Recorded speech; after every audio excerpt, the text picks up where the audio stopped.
अयोध्या में प्रभु श्री राम के राज्याभिषेक को कुछ समय बीत चुका था। चारों ओर सुख, शांति और समृद्धि का वातावरण था। लोग निश्चित होकर अपना जीवन व्यतीत करते थे।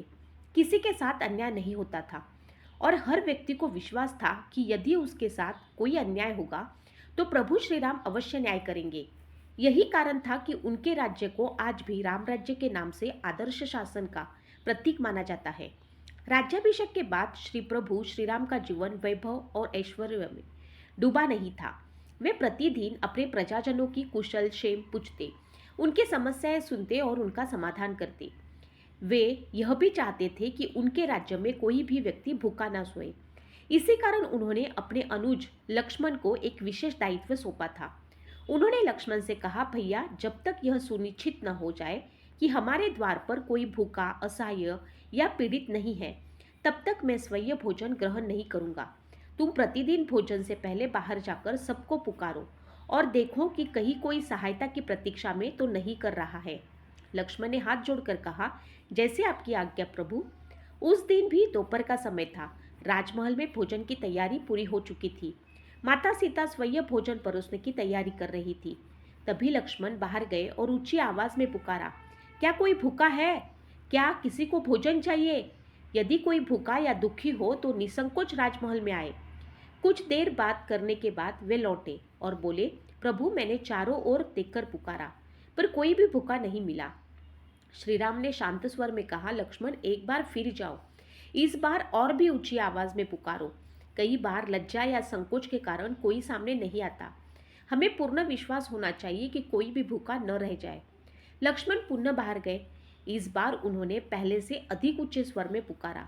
अचानक उनकी दृष्टि महल के द्वार पे पास बैठे एक कुत्ते पर गई। वह सिर झुकाए धीरे धीरे रो रहा था। उसकी आंखों से आंसू बह रहे थे और उसके शरीर पर चोट के निशान भी दिखाई दे रहे थे।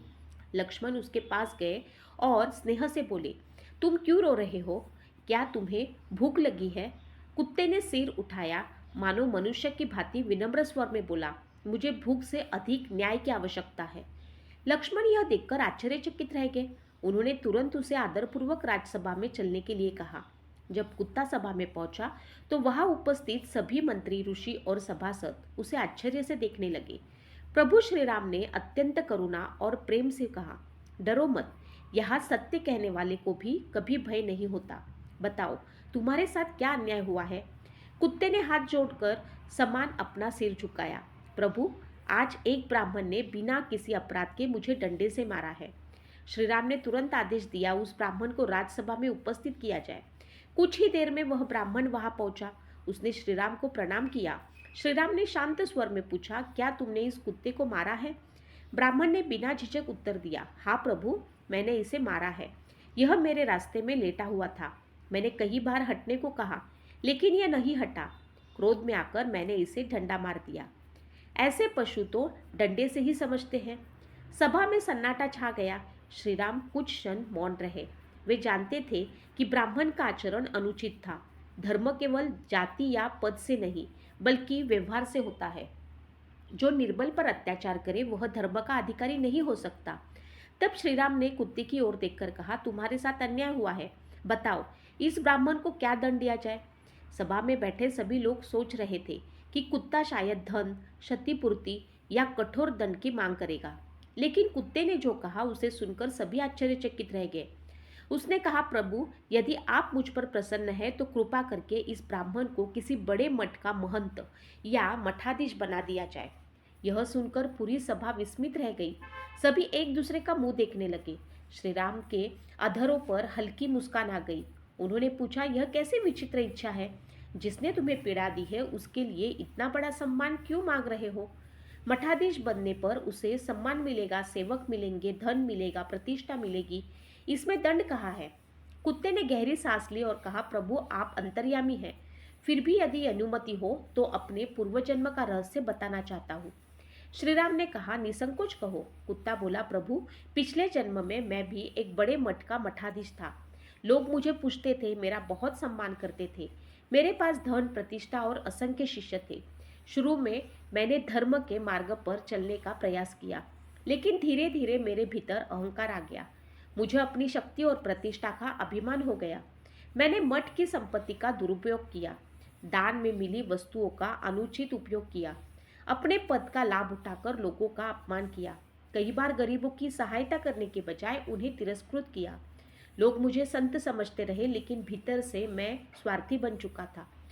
मृत्यु के बाद मेरे कर्मों का लेखा जोखा हुआ, तब मुझे इस कुत्ते की योनि मिली। आज मैं लोगों की ठोकरें और डंडे खाकर अपने कर्मों का फल भोग रहा हूँ। सभा में बैठे सभी लोगों के सिर शर्म से झुक गए। कुत्ता आगे बोला, यह ब्राह्मण भी क्रोधी है, इसमें दया नहीं है। यदि इसे किसी मठ का अधिकार मिल गया तो यह भी अहंकारी बन जाएगा, धर्म के नाम पर अधर्म करेगा, लोगों को कष्ट देगा और अंत में अपने कर्मों का वही फल पाएगा जो आज मैं भोग रहा हूँ। इसलिए मेरे विचार में इसके लिए सबसे बड़ा दंड यही है कि इसे ऐसे पद दे दिया जाए जहाँ इसके कर्म ही इसके भविष्य का निर्णय करे। उसकी बात सुनकर पूरी सभा स्तब्ध हो गई।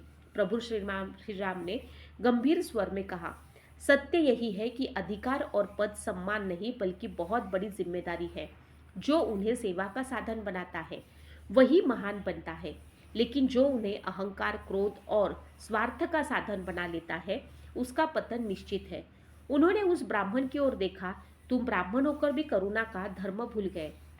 याद रखो, धर्म का आधार दया, संयम, विनम्रता है। यदि मनुष्य इन गुणों को छोड़ दे तो उसका ज्ञान उसे भी बचा नहीं सकता। ब्राह्मण अपनी भूल समझ चुका था। उसकी आंखों में आंसू आ गए। उसने कुत्ते से क्षमा मांगी और प्रतिज्ञा की कि जीवन भर किसी भी प्राणी के साथ अन्याय नहीं करेगा। कुत्ते ने भी उसे क्षमा कर दिया। उस दिन प्रभु श्री राम ने पूरी सभा को शिक्षा दी कि किसी भी पद, प्रतिष्ठा या अधिकार का अर्थ केवल सम्मान प्राप्त करना नहीं होता, बल्कि उसके साथ जुड़ी जिम्मेदारियों का निष्ठापूर्वक पालन करना होता है। जो व्यक्ति अपने पद का दुरुपयोग करता है उसके लिए वही पद भविष्य में सबसे बड़ा दंड बन जाता है। इस कथा से हमें ये शिक्षा मिलती है, किसी भी जीव पर बिना कारण अत्याचार करना अधर्म है।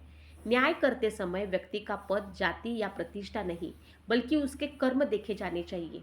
अधिकार और पद जितने बड़े होते हैं, उत्तरदायित्व भी उतना ही बड़ा होता है। अहंकार, क्रोध और स्वार्थ अंततः मनुष्य के पतन का कारण बनता है। अच्छे या बुरे कर्मों का फल अवश्य मिलता है।